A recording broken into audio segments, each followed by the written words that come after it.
হাতে ছিল লম্বা ছুটি আর আকাশে ছিল বর্ষার মেঘ। এ এক অমোঘ কম্বিনেশন। জাস্ট বেরিয়ে পড়লাম। না ছিল কোনো নির্দিষ্ট ডেস্টিনেশন আর না ছিল কোনো টাইম লাইন। গাড়ি ছুটছিল উত্তর থেকে আরো উত্তরে। ওয়েলকাম বন্ধুরা, স্বাগত জানাই ট্রাভেল উইথ নীলাঞ্জনের আরেকটি নতুন পর্বে। গানে গল্পে মজায় ছিমছাম একটা গতি বজায় রেখে সবাই এনজয় করতে করতে এগোচ্ছিলাম। লং ড্রাইভে অনেকবার গিয়ে দেখেছি স্পিড কন্ট্রোলে থাকলেই মজা হয় বেশি। স্টিয়ারিংয়ে হালকা হাত, ক্রুজ কন্ট্রোলে গাড়ি আর যোগ্য সঙ্গত করে মনের মতো মিউজিক। জাস্ট জমে ক্ষীর।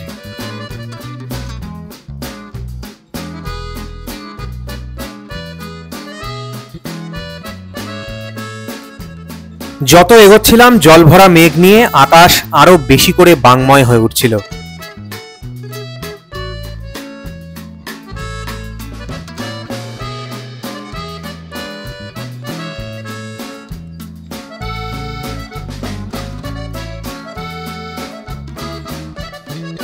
পাঞ্জিপাড়ার চৌহান ধাবার পাশেই একটা জাগ্রত মন্দির রয়েছে। সেখানে প্রণাম করে আমরা আবার আমাদের যাত্রা শুরু করলাম। সামনেই শিলিগুড়ি। ইসলামপুর বাইপাসের ধারে বাঙালি ধাবায় জমিয়ে মটন কষা দিয়ে লাঞ্চ সেরে নিলাম।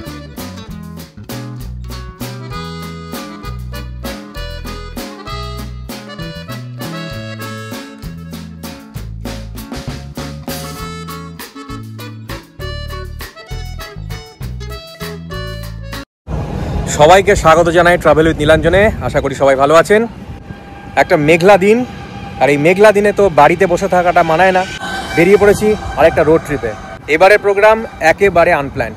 যাব কোথায় পৌঁছবো কোনো কিছু ঠিক নেই, কোনো বুকিং আমরা করিনি। জাস্ট বেরিয়ে পড়েছি গাড়ি নিয়ে, শুধুমাত্র ওয়েদারটা দেখে। আমার মাথার উপরে দেখুন, অসাধারণ একটা ওয়েদার। আমার পিছনে থেকে গেল ঘোষপুকুর বাইপাস। আমরা এখন রয়েছি ঘোষপুকুরে। এই ঘোষপুকুর থেকে আমরা যাব সোজা আর একটু এগিয়ে বাগডোগরা পার করে আমরা যাব বাম দিকে। আজকে আমরা চলেছি একটা ছোট্ট পাহাড়ি গ্রাম দুধিয়ার দিকে। দেখাবো আপনাদের সেই দৃশ্য, দুধিয়া। অবশেষে গাড়িতে বসেই ডেস্টিনেশন ফিক্স হয়ে গেল দুধিয়া। শিলিগুড়ি থেকে খুব কাছে একটা পাহাড়ি ভ্যালি দুধিয়া। যেহেতু আমরা জার্নি স্টার্ট করেছিলাম একটু দেরি করে, তাই রাত হওয়ার আগেই টুক করে ঢুকে পড়বো এমন একটা ডেস্টিনেশন হিসেবে দুধিয়া ছিল পারফেক্ট। শিলিগুড়ির জনতা দুধিয়াকে খুব ভালোভাবেই চেনে। আজকের ভিডিও বিশেষ করে আমার সাউথের দর্শক বন্ধুদের জন্য, যারা গাড়ি নিয়ে অফবিট খোঁজেন। আজকের পর্বে থাকবে রোড কন্ডিশন, পথ নির্দেশ, শর্টকাটস, থাকা খাওয়ার খরচা খরচ সবকিছু। এই মুহূর্তে আমরা বাগডোগরা পার করেছি। বাগডোগরা পার করে আমরা শিলিগুড়ির দিকে এগোচ্ছি। শিলিগুড়ি যাওয়ার পথে একটা ব্রিজ পড়ে, একটা ওভারব্রিজ পড়ে। সেই ওভারব্রিজ থেকে ডান দিকে কাটলে শিলিগুড়ি, বা আমরা যাব বাম দিকে। এই হচ্ছে সেই ওভারব্রিজ। জায়গাটার নাম বিহার মোড়। এই মোড় থেকে আপনাকে যেতে হবে বাম দিকে টুয়ার্ডস পানি ট্যাঙ্কি। ডান দিকে গেলে কিন্তু শিলিগুড়ি পৌঁছে যাবেন।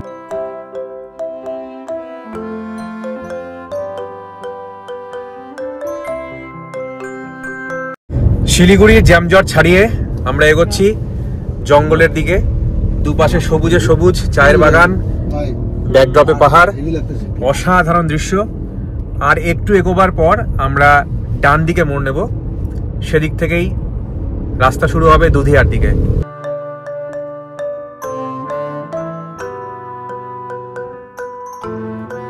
দুধিয়া যাওয়ার পথে এই রাস্তায় যখনই আসবেন শিলিগুড়ি পার করে একটু কেয়ারফুল।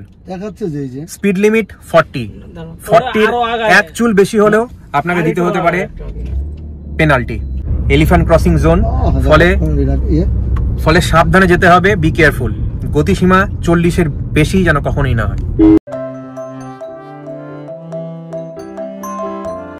আমরা এখন রয়েছি হাতিঘিসা নামে একটা জায়গায়। খুব সাবধানে সন্তর্পণে গাড়ি চালাতে হচ্ছে। স্পিড লিমিট একদম 40-এর মাঝে।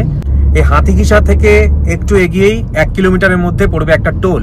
এই টোল ক্রস করে আমরা ডান দিকে মোড় নেব টুয়ার্ডস দুধিয়া।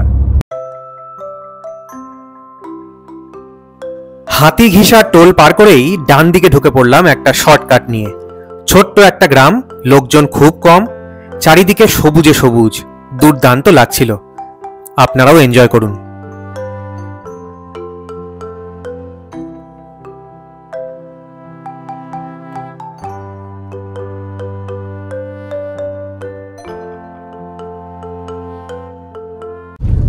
রাস্তাটা বেশ চাপা, দুটো গাড়ি পাশাপাশি কোনো মতে চলতে পারে, দুদিকে ঘন জনবসতি। এটা একটা শর্টকাট, গুগল ফলো করে এই রাস্তাটা আমরা পেলাম। তবে মনে হয় বেশ তাড়াতাড়ি, আর দূরত্ব এখান থেকে 18 কিলোমিটার, সময় লাগবে প্রায় আধ ঘন্টা মতন। সামনে পাহাড় দেখা যাচ্ছে, চারিদিকে চায়ের বাগান আর একটা পাড়া।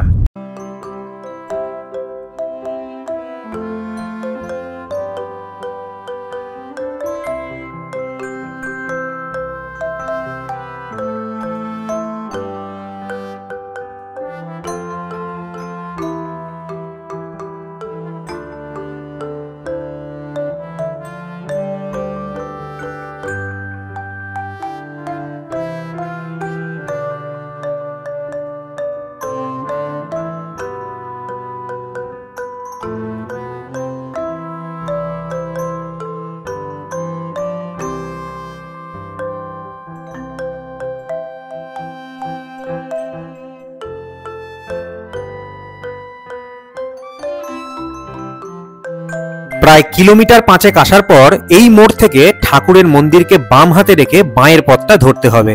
সাইনবোর্ডে লেখা দুধিয়া, তখন 7 কিলোমিটার।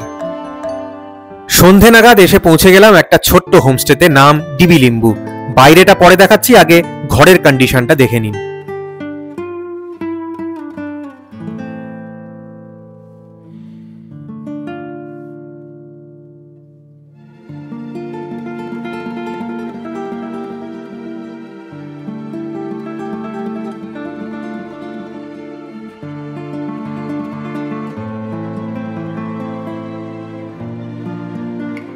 রুমে চেক ইন করতে না করতেই এসে গেল গরম গরম চা। দুধিয়া থেকে মোটামুটি পাহাড়ের শুরু, কিন্তু না গরম না ঠান্ডা ওয়েদার, ভীষণ কমফোর্টেবল। সন্ধ্যে 6টার দিকে এসে পৌঁছেছি এই ডিবু লিম্বু হোমস্টেতে। ডিবি লিম্বু হোমস্টেটা একদম নদীর ধারে, এই দুধিয়াতে। দুধিয়ার মেন স্পট বলতে এটাই। এছাড়াও আশেপাশে 2-3টে হোমস্টে রয়েছে, কিন্তু এই হোমস্টেটা থেকে নদীটা প্রায় 5 থেকে 10 মিটারের মধ্যে। কাল সকালে আমি দেখাবো। এই মুহূর্তে রাতের ভিউটা দেখে নিন। এই হচ্ছে রুম, এই রুমে আমরা স্টে করেছি। এইখানে হচ্ছে কিচেন, আপনার পছন্দ মতো রান্না করতে পারবেন। আর পাশেই কার পার্কিং, একদম রুমের সামনে গাড়ি পার্ক করেছি। এই সেকশনে রয়েছে 2টো রুম, আর ওই সেকশনে রয়েছে 6টা রুম। টোটাল 8খানা রুম রয়েছে। আমি এর কন্ট্যাক্ট ডিটেলস ডেসক্রিপশন বক্সে দিয়ে দেবো। আপাতত রাতের বিউটি বেশ সুন্দর, চারিদিক নিস্তব্ধ।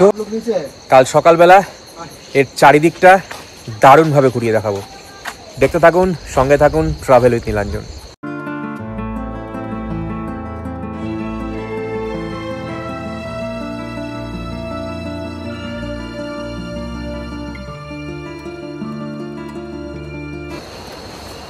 আমার মুখটা যে ঝকঝক করছে তার পিছনে কারণ হচ্ছে 2খানা মোবাইলে ফ্ল্যাশ লাইট জ্বালিয়ে রেখেছি। আমরা একটু নাইট ওয়াকে বেরিয়েছিলাম। পুরো জায়গাটা নিকষ অন্ধকার, মোবাইলের আলো ছাড়া কিচ্ছু দেখা যায় না। এখানে পাশাপাশি 3খানা রিসর্ট রয়েছে, হোমস্টে রয়েছে। রিসর্ট একেবারে নয়, হোমস্টে।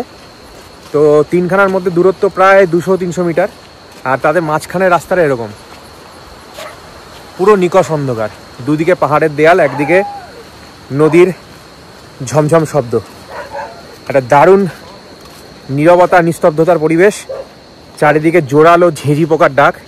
এই দুটো শব্দ ছাড়া এই মুহূর্তে আর কোনো শব্দ পাচ্ছি না। আমরা পৌঁছে গেছি, আমরা যে হোমস্টেতে রয়েছি এখানে। তো এখানে আসলে একটা টর্চ নিয়ে আসলে আপনাদের সুবিধা হবে।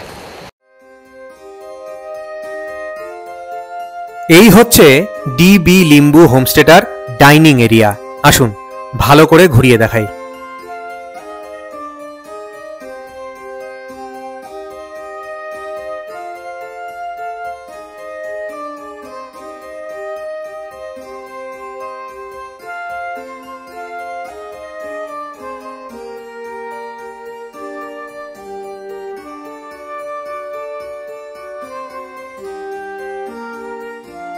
প্রতিটা মুহূর্ত চুটিয়ে উপভোগ করছি। উপভোগ করার আরেকটা কারণ হচ্ছে এই মুহূর্তে এই হোমস্টেতে আমরা 4 জন ছাড়া আর কেউ নেই, ফলে পুরো জায়গাটা আরও বেশি নিজস্ব হয়েছে। ডিস্টার্ব করার কেউ নেই, যেদিকে ইচ্ছে ঘুরে বেড়াচ্ছি, মজা করছি, গান গাইছি, গল্প করছি। একটা বিরাট বড় ডাইনিং এরিয়া, অনেকজন একসাথে বসে খেতে পারে। আর তার ঠিক লাগোয়া এই নদী ভিউ, রিভার ভিউ রুমগুলো রয়েছে। যে আলোটা জ্বলছে ওই আলোওয়ালা রুমটা আমরা নিয়েছি। এই হচ্ছে এদের ডাইনিং এরিয়া, একটু নিচু, তার থেকে ধীরে ধীরে ঢালুতে নেমে গেছে নদী। ওইখানে নদীটা এখন দেখাতে পারবো না, এই মুহূর্তে দেখানো সম্ভব নয়। কালকে সকালবেলা আরও ভালো করে রিভিউ দেবো। আমরা এখন সবাই ডিনারের জন্য ওয়েট করছি। ডিনার চলে আসলেই সারাদিনের ক্লান্তি দূর করব ঘুম দিয়ে। কাল সকাল থেকেই হবে আমাদের নানান মজাদার অ্যাক্টিভিটি, দেখাবো এই হোমস্টে পুরোটা ঘুরিয়ে।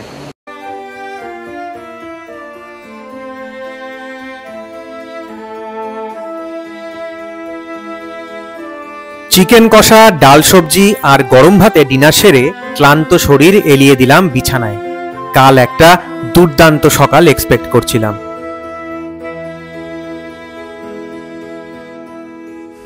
গুড মর্নিং বন্ধুরা, a very good morning from Dudhia.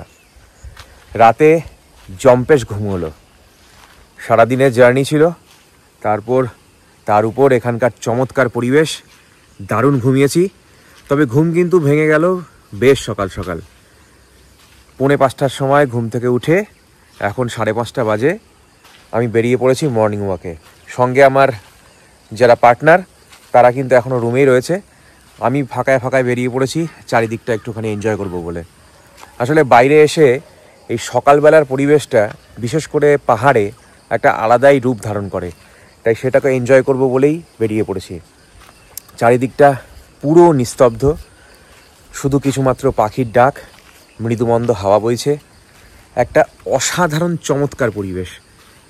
আমি রেকমেন্ড করব অবশ্যই আসুন দুধিয়া। যারা শিলিগুড়িতে আছেন তাদের থেকে দুধিয়া বোধহয় খুব কম লোকই ভালো চেনেন। তবে যারা বাইরে থেকে আসছেন দুধিয়াতে এক রাত অবশ্যই কাটান, তারপরে রাত আপনি এগিয়ে যান দার্জিলিংয়ের দিকে, কারণ এখান থেকে দার্জিলিং বেশ কাছে। এখান থেকে প্রায় 45 থেকে 50 কিলোমিটারের মধ্যেই দার্জিলিং। সো দার্জিলিং যাওয়ার পথে একটা রাত এই দুধিয়াতে একটা ছোট্ট পাহাড়ি গ্রাম, একটা পাহাড়ি ভ্যালিতে কাটিয়ে যেতেই পারেন। আমরা রয়েছি ডিবি লিম্বু হোমস্টেটা একেবারেই বিলো অ্যাভারেজ। এর অ্যাকোমোডেশন, এর ব্যবস্থাপনা, এদের ব্যবহার সবই মোটামুটি, কোনোটাই খুব একটা প্রফেশনাল নয়। তবে ডিবি লিম্বুতে এত কিছু বলা সত্ত্বেও কেন রয়েছি তার কারণ হচ্ছে লোকেশনটা আপনাদের ঘুরিয়ে দেখাবো, তাহলেই বুঝতে পারবেন কেন এখানে রয়েছি। তবে এখানে রয়েছে আরও বেশ কয়েকটা হোমস্টে, আমি ঘুরিয়ে দেখানোর চেষ্টা করব সেগুলো। সঙ্গে থাকবে তাদের কন্ট্যাক্ট ডিটেলস। ঠিক যেভাবে প্রতিবারের মতন ট্রাভেল উইথ নীলাঞ্জন সমস্ত তথ্য আপনাদের সামনে তুলে ধরে, এইবারও সেরকম থাকবে, কোনো চিন্তা নেই। এই ভিডিওটা পুরো দেখলেই এই দুধিয়া সম্পর্কে একটা কমপ্লিট আইডিয়া আপনাদের হয়ে যাবে। এই দুধিয়ার মূল আকর্ষণ হচ্ছে একটা নদী, এই পাহাড়ি ভ্যালি দিয়ে বয়ে যাচ্ছে একটা পাহাড়ি খরস্রোতা নদী। যতটা সেই নদীর ধারে থাকবেন ততই এখানকার ঘুরে মজা। তো ডিবি লিম্বু লোকেশনটা একদম নদীর ধারে, সো সেই জন্য আপনারা আসতে পারেন এই ডিবি লিম্বু হোমস্টেতে। কিন্তু খুব বেশি কিছু এক্সপেক্ট করবেন না, তাহলে কিন্তু হতাশ হতে হবে। আদারওয়াইজ খাওয়া দাওয়া ঠিকঠাক ছিল, রাতে ঘুমও চমৎকার হয়েছে। এখন পুরোটা হইচই হবে, দেখতে থাকুন শেষ পর্যন্ত, সঙ্গে থাকুন ট্রাভেল উইথ নীলাঞ্জনের। এই ছোট্ট ছোট্ট কনস্ট্রাকশনগুলো এক একটা হোমস্টে। প্রথম হোমস্টে কনসেপ্টটা শুরু হয়েছিল মালিকেরই বাড়িতে একটা বা দুটো ঘর ভাড়া দিয়ে 2 পয়সা ইনকাম করার জন্য। তাতে টুরিস্টরাও একেবারে হোমলি অ্যাটমসফিয়ারে নিরিবিলিতে সময় কাটাতে পারত। কমফোর্ট খানিকটা কমই ছিল, কিন্তু যেখানে যাচ্ছেন সেখানকার লোকাল একটা ফ্লেভার থাকতো। সময়ের সাথে সাথে হোমস্টের চেহারা, কনভেনিয়েন্স, লাক্সারি সবই বাড়তে থাকলো। অনেক জায়গাতে গিয়েই দেখেছি নামে হোমস্টে হলেও আদপে দেখতে সেটা ঝাঁ চকচকে একটা রিসর্ট। এই দুধিয়াতে কিন্তু সেটা নয়। হোমস্টে ওনার তার বাড়ির সাথেই কয়েকটা ঘর বাড়িয়ে থাকার ব্যবস্থা করেছে। যারা শিলিগুড়ি থেকে কিংবা নর্থ বেঙ্গল থেকে আসছেন, দুধিয়া তাদের জন্য হতে পারে একটা চমৎকার পিকনিক স্পটও। এখানে এসে আপনি যদি রাত নাও কাটাতে চান, এখানে এসে জমিয়ে পিকনিক করুন, দারুণ লাগবে। নদীতে স্নান করুন, জমিয়ে খাওয়া দাওয়া করুন, একটা দুর্দান্ত এনজয় করে একটা দিন কাটানোর মতন জায়গা। আমি দেখলাম আমরা যে হোমস্টেতে রয়েছি এখানে প্রচুর বাইরের গাড়ি, তারা বিকেল বিকেল নাগাদ ঢোকে, খাওয়া দাওয়া করে, এনজয় করে, গান বাজনা করে, সন্ধেবেলা রাতের বেলা বেরিয়ে যায়। কারণ এখান থেকে শিলিগুড়ি মাত্র 20 থেকে 22 কিলোমিটার দূরে। মর্নিং ওয়াক শেষ করে এসে পড়েছি হোমস্টের সামনে। দিনের আলোয় চলুন ঘুরে দেখা যাক এই হোমস্টের অ্যাটমসফিয়ার। এখানে থাকতে আমাদের মাথাপিছু খরচা পড়েছিল 1200 টাকা, সাথে লাঞ্চ, ডিনার, ব্রেকফাস্ট ইনক্লুডেড। 4 জন শেয়ার করেছিলাম একটা রুম। আপনি বাইরে থেকে কোনো আইটেম চাইলে এনে দিলে এনারা রান্নাও করে দেন, খরচ অবশ্যই এক্সট্রা।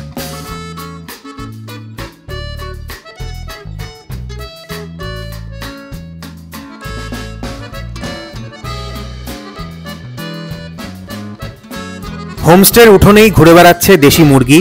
চাইলে নিজে রান্না করে খাওয়ার জন্য কিচেন ছেড়ে দেন ওনারা। তাই যারা বিলাসিতা আশা করছেন তাদের এই ডিবি লিম্বু হোমস্টে একদমই পছন্দ হবে না। আর যারা আমার মতন দুধিয়াকে সত্যিকারে চেখে দেখতে চান, ঘুরে যান এখানে। ভিডিও থেকেও আপনারা নোট করে নিতে পারেন, অথবা ভিডিওর নিচে ডেসক্রিপশন বক্সে আমি দিয়ে দেবো এই হোমস্টের নাম্বার। আপনার কাজে লাগলে আমি খুশি হব।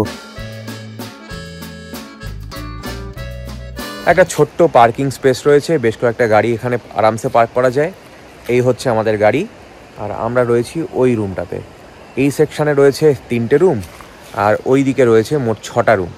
ফলে টোটাল 9-10টা রুম মতো এদের রয়েছে। এই হচ্ছে এনাদের কিচেন।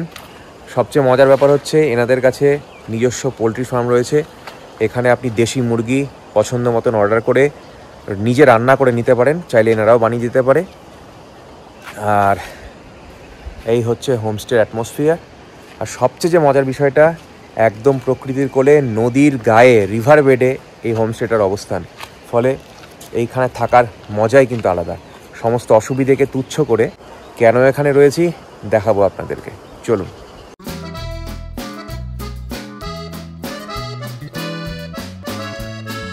রিভার ভিউ রুম নিয়েছিলাম, তাই পর্দা সরালেই নদী।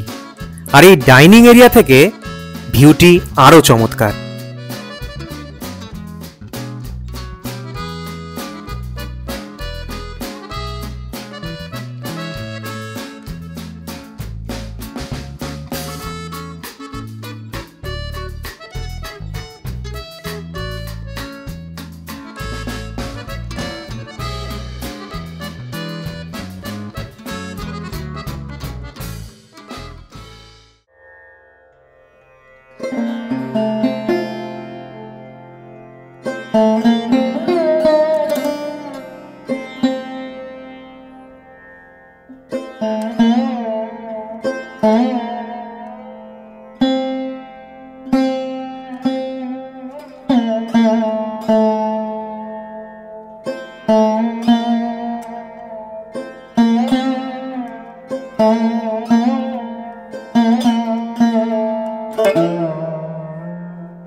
হোমস্টে থেকে 20 থেকে 30 পা একটু নিচে নেমে এলেই এই দৃশ্য ছাড়া যায় বলুন তো। ঘড়িতে বাজে 6:10, আর একটু পরেই ঘুম ভাঙলেই সবাই মিলে নেমে পড়বো নদীতে। মুখ ধোয়া চলবে, চান করা চলবে, হই হুল্লোড় চলবে, সবই হবে এই নদীতে। আমরা যেখানে রয়েছি এটার নাম হচ্ছে আপার দুধিয়া। 3 দিকে উঁচু পাহাড়ের দেওয়াল, আর মাঝখান দিয়ে বয়ে যাচ্ছে এই নদী। এটা অসাধারণ জায়গা, সত্যি বলছি। হাতের কাছে এত সুন্দর একটা জায়গা এখানে রয়েছে, না আসলে জানতেই পারতাম না। পাহাড়, নদী, প্রকৃতি সব গায়ের কাছে চলে এসেছে এখানে। এরকম অবস্থায় কি আর ঘরে বসে থাকা যায়? তাই সবাই মিলে প্রত্যেকটা মুহূর্ত কাটাচ্ছিলাম এই বালাসন নদীর ধারে। সেটা সন্ধ্যে স্ন্যাক্সের সাথে আড্ডা হোক, কিংবা সকালের চা। আহা, জাস্ট ফাটাফাটি। সব সকালের চাগুলো এইরকম হয় না, অসাধারণ।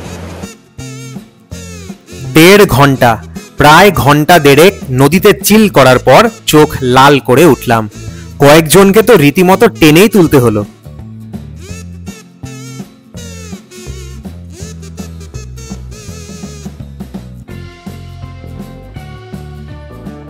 তুমুল চান চলছে, সবাই মহা উৎসাহে নেমে পড়েছে নদীতে। বালাসন নদী, জল বেশ ঠান্ডা, তবে একদম বরফ শীতল নয়, সহ্যের মধ্যে রয়েছে। আমিও আর থাকতে পারছি না, ভিডিও এই অবধি থাকবে। এই কাঠফাটা গরমে নিজেকে শীতল করতে, অক্সিজেনের নিজেকে সতেজ রাখতে চলে আসুন দুধিয়া। কেমন লাগলো আজকের দুধিয়া পর্ব জানাতে পারেন কমেন্ট বক্সে। বাড়তি কোনো জিজ্ঞাসা থাকলে করতে পারেন সেটাও। ছোট্ট ছুটিতে এক রাত বাইরে কোথাও কাটাতে দুধিয়ার কোনো জুড়ি নেই। এখানে থাকার আরেকটা সুবিধা হচ্ছে এখান থেকে দার্জিলিং বেশ কাছে, প্রায় 40 কিলোমিটারের মতন। তাই দার্জিলিংয়ে ওঠার পথেই কিছুক্ষণ কাটিয়ে যেতেই পারেন এই ছোট্ট অফবিট পাহাড়ি ভ্যালিতে।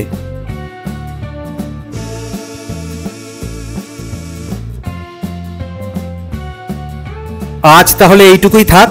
খুব তাড়াতাড়ি ফিরে আসছি পরের পর্ব নিয়ে, যেখানে থাকবে আরো মজা, আরো ভরপুর ইনফরমেশন। ততক্ষণ সুস্থ থাকুন, ব্যস্ত থাকুন আর বেড়াতে থাকুন।